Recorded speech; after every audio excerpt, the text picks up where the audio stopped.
Alright, welcome back, YouTube. Man, we wrapping up a week in San Diego at South Bay 10th Planet, or 10th Planet South Bay.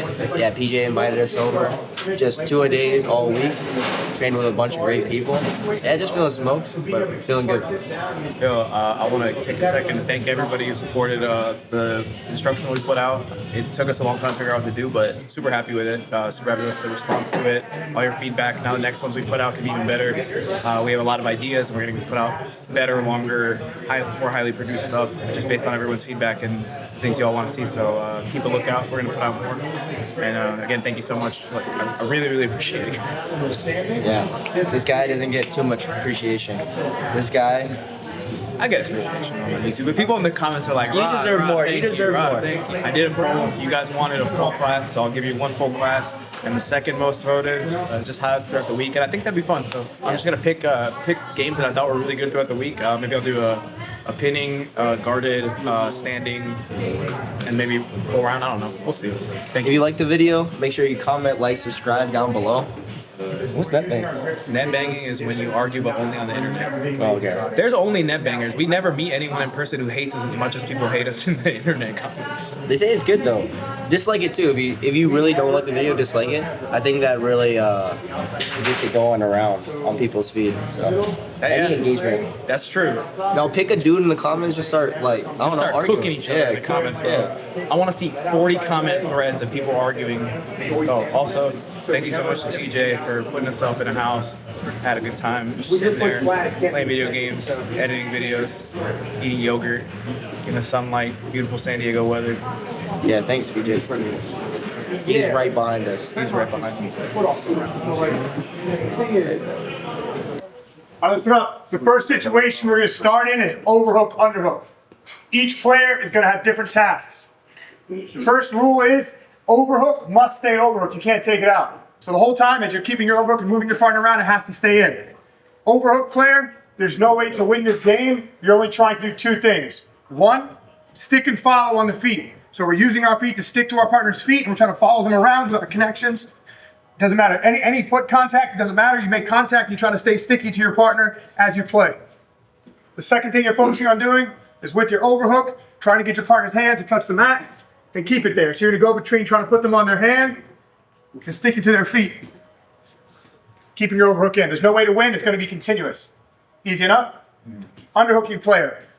Your goal is to try to get your hands connected anywhere underneath your partner's armpits all the way to their ankles. Doesn't matter where you move to, you just got to do it from your underhook. But just like the overhook player, you can't take it out. Again, you can move your partner around, try to get your hands connected, and you win. If the underhook player wins, change roles. Easy enough? All right, let's work.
Time left.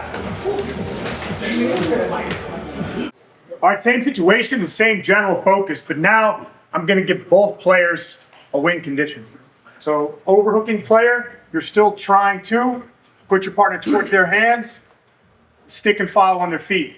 But now when we stick to the feet, we're gonna try to pull and put your partner on their butt or back. So we think of it this way, as we move our partner around, we're trying to stick and pull in any direction, whether it be with our feet or our body. We can even use our open hands so we can stick and pull to try to just trying to get our partner down to their butt, back to win the game. The other way we can win the game is the overhooker at any time while we're trying to stick and pull to make our partner fall. If we catch our partner's head and connect our hands, instant win.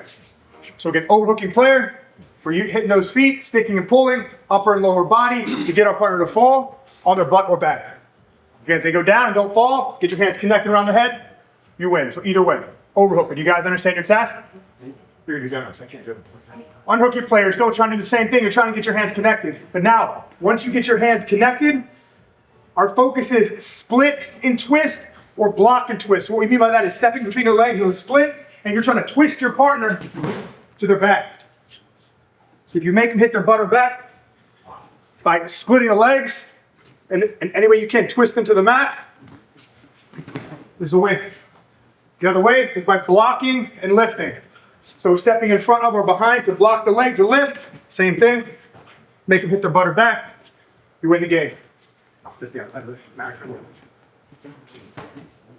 You guys got it? Every time somebody wins, switch roles. Yes, sir. The guy overhook, when you go for the headlock position, you need to make sure the guy puts the hand on the far no. Nope, you gotta connect it. Put it under your body. If you capture the head and it's under your body, you win. Yeah? You guys got it? Let's work.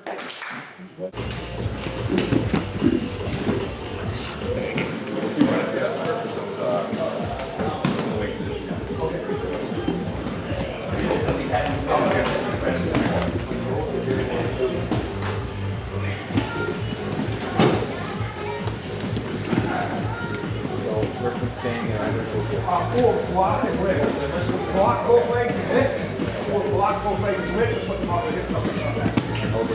Overhookers, stick and pull. So stick your feet and pull on.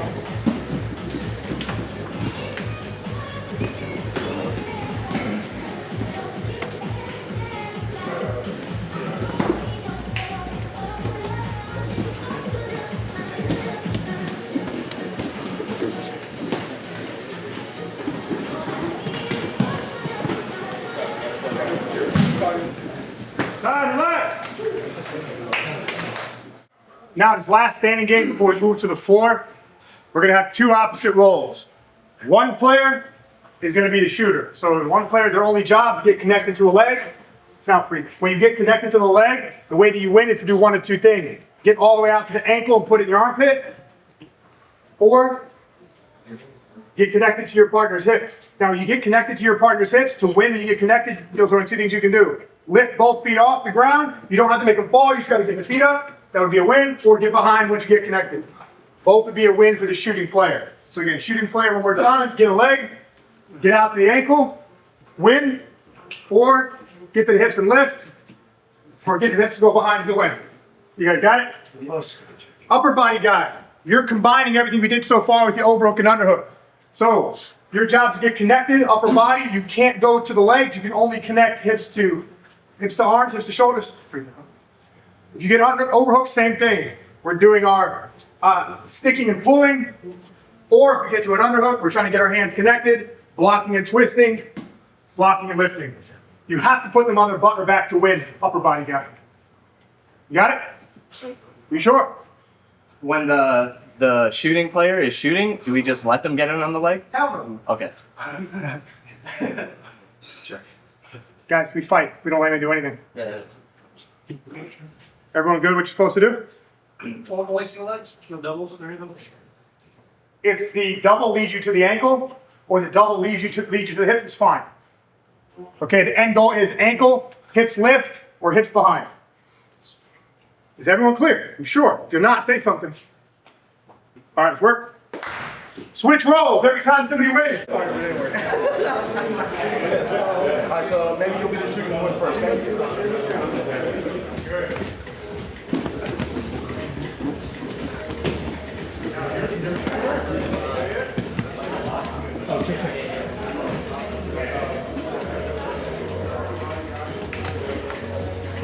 the ankle or with the head?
Time, relax.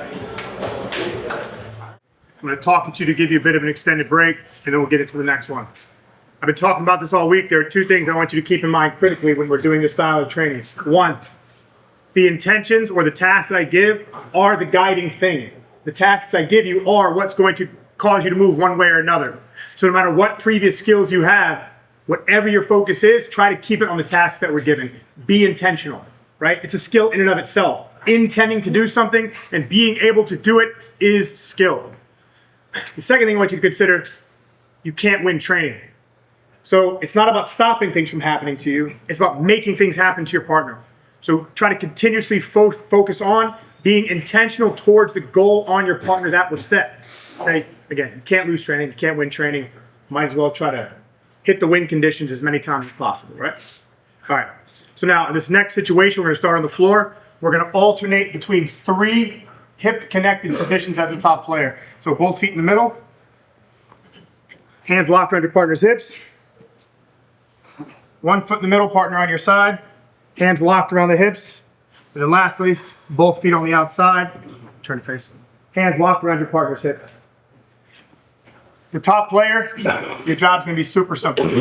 You have to go from connected to the hips to connected to the shoulders, chest to chest or chest to back. So we have to unlock our hands, get under at least 1 elbow, and get our hands locked. Whether it be chest to chest or turn, chest to back, our hands have to be locked under at least 1 elbow. And again, it's the same in each case. All right, starting in front of, starting in between, and starting outside. Okay, go from hips to shoulders, under 1 elbow at least, get hands connected, chest, chest, chest to back. Super easy game. Bottom player in all cases, you have 3 ways to win. You're trying to use your connections to get your partner's hands separated so that you can either A, sit up, just literally sit up and recover. This would be a win for the bottom player. Put top player on their back. Or stand up. Stand up. Now, you can use any guarded tactic to get there. So for example, let's say one of you guys have very good entanglements, you've developed them well. You can use entanglement strategy to get your partner to fall, so you can either become the top player, get up to your feet, or just reset seated. Any tactic to get to the win. Do you guys understand what I'm asking you to do? Coach, front headlock, a win condition for passer. As long as you're connected. Also, no, you have to be chest to back. So we look. So we catch front headlock, we have to go behind. You do, okay. Connected under at least 1 elbow. Yeah? Close guard, coach. Excuse me? Close guard. You can use it. Yeah. To stand up or the reverse. Yeah, you can use it to reach your end goal. But again, everything for the bottom player is seated, reversal, or stand up.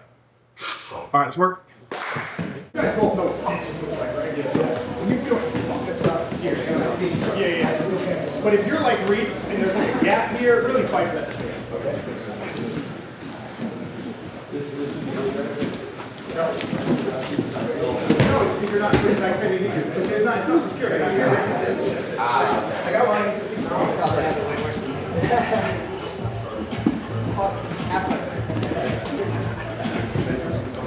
you realize I can't move it, you feel the chest make contact, be honest, make no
Guys, time, take a break.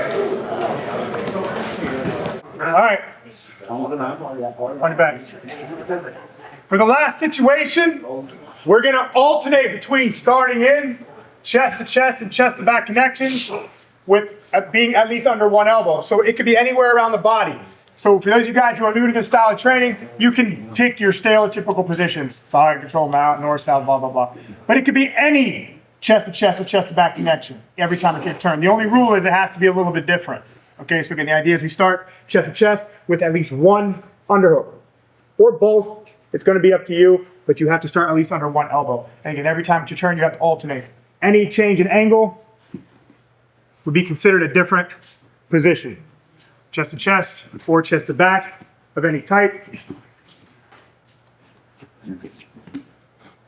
Again, or your starting positions. So chest to chest back, under at least one or both elbows. Do you guys understand the starting positions? Again, alternate every time it's your turn.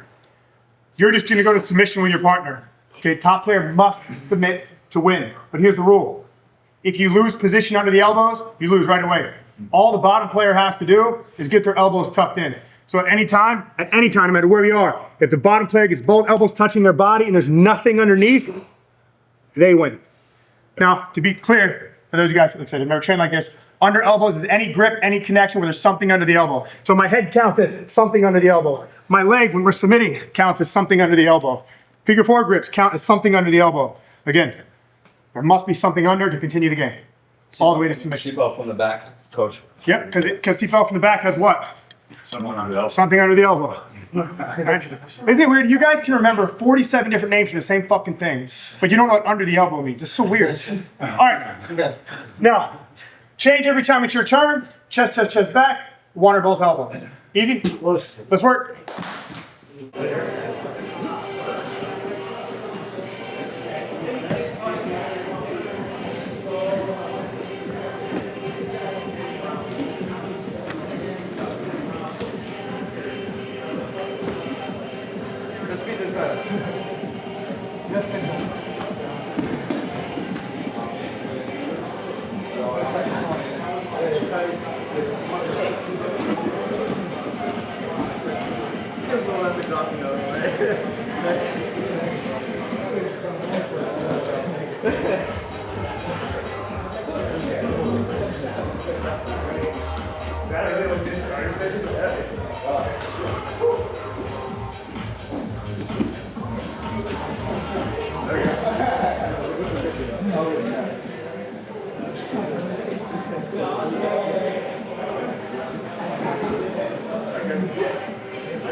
Coach. Yes, sir. If I bailed, I'm not. Yeah, you lose. So the whole idea.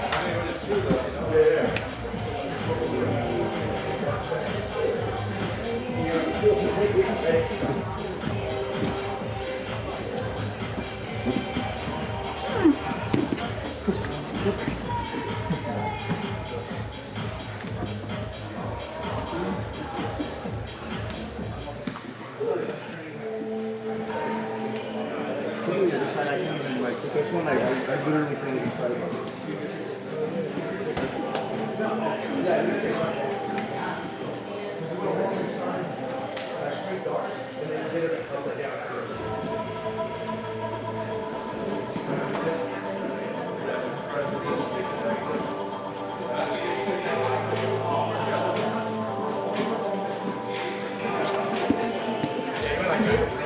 Pass that behind him. I got so cool.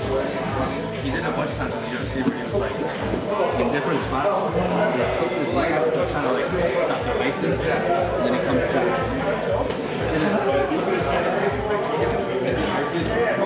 You've got your hands free. And different variations of it too, right? His hips are amazing.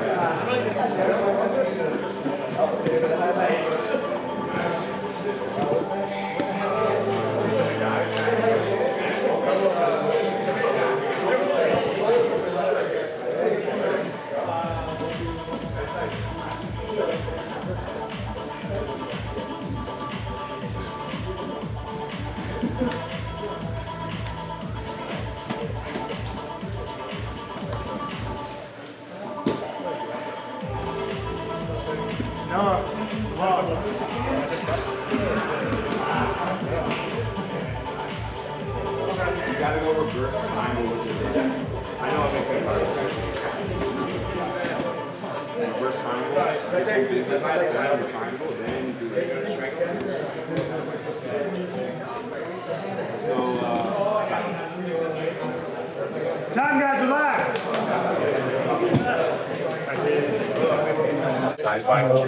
I'm gonna have PJ put the time on for some regulars if you want them. But before we end, I just want to highlight something for you. So each of these games we played today were very purposefully designed. So first, we got to play a little bit of everything. We did some standing work, we did some guarding work, we did some pinning work, we did some submission work, and we only did 38 minutes of actual live training. Second thing, I want to show you why we did the things that we did so you can see the connectedness of everything. So what's the small one? So stand up first. If you say there was one way to guarantee we could probably affect a standing player, one thing we could do to their body as a standing player, what would it be? Off the neck. Be specific. Under the elbows. Imagine they're just a heavy thing just standing here, and I want to lift this heavy thing up. Connect our hands. So the first few games are all about connecting or denying connection. So when we hand fight, being able to get our hands connected anywhere around the body is a precursor to strong movement. If we get the hands connected around the object, we can move the object, right? If, after I get my hands connected, what's something we can do with connected hands to really guarantee they're probably going to fall down? Can't use my words, use another word. Take the base up. Yeah, move their feet, right? If we can take their feet out from underneath them, they're more likely to fall. Hence the splitting and twisting, sticking and pulling. We're learning how to interact with feet. But we did something else today, we got our hands connected. What was it? Lift. It's another way to take feet off the ground. So it was designed specifically to give you the experience of connecting hands, using your feet, and lifting your partner off the floor. All very physically certain ways to get a body to fall. Now, on the floor, let me ask you, why do you think we started with hands connected around the hips and just did something simple as getting to the shoulders? Why did we do that? Think about what we had the defending players' win conditions. What were the defending players' win conditions? Sit up, turn them over, and stand up. What does this force the top player to do the entire time? Hold them down. When we let go of the hips to go to the shoulders as the top player, what are we vulnerable to? Movement, space. You see? So the skill here is being able to move around the body, creating different effects that have certain effects, right? If I can go from hips to shoulders, not let their back move, I'm probably going to hold them down, right? If I can do it while moving around the legs, I'm probably going to be able to hold them down. Does this make sense to you guys? And then last but not least, here's one. Why did we start under one elbow, and why was it a loss if they got both?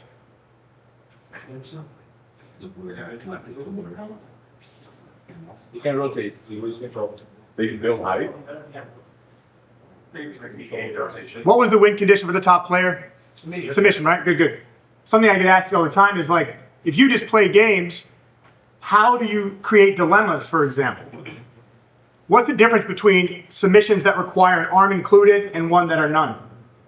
Less control without an arm. Less finishing options. So for example,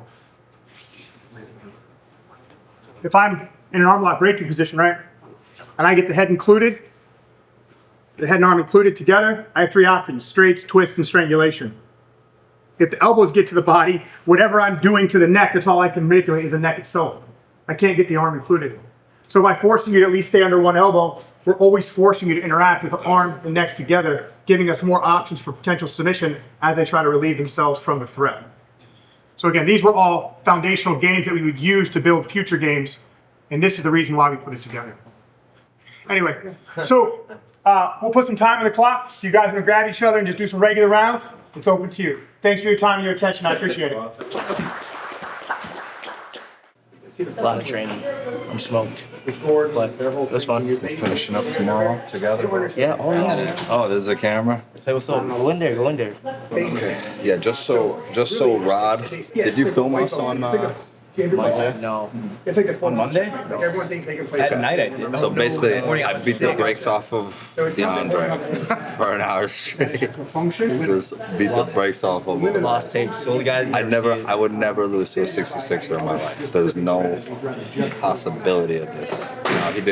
He kind of smoked me a little bit. I got pretty damn gassed by a 66er on Monday morning. You're gonna get his get back. You're gonna try to get his get back tomorrow. In trouble. No, I'm in trouble. I'm probably in more trouble now, man. It's been a long week. I've told these guys because we did how many sessions probably this week? Maybe like I've done 6 now already. This is typically like before they came here. This was 2 weeks of training, mashed into like 4 days, and pretty intense training too. But holding up, man. These guys are good. And yeah, maybe I'll try to get them back tomorrow. But is Rod filming? Tomorrow morning. If Rod's filming, I'm gonna pick a different partner. If he's not filming, I'll go with Deandre. Go with Gavin. Because then I'll beat the brakes off him again. You know? But yeah, it's been great. It's a beautiful place. They said it's really nice. Are you there?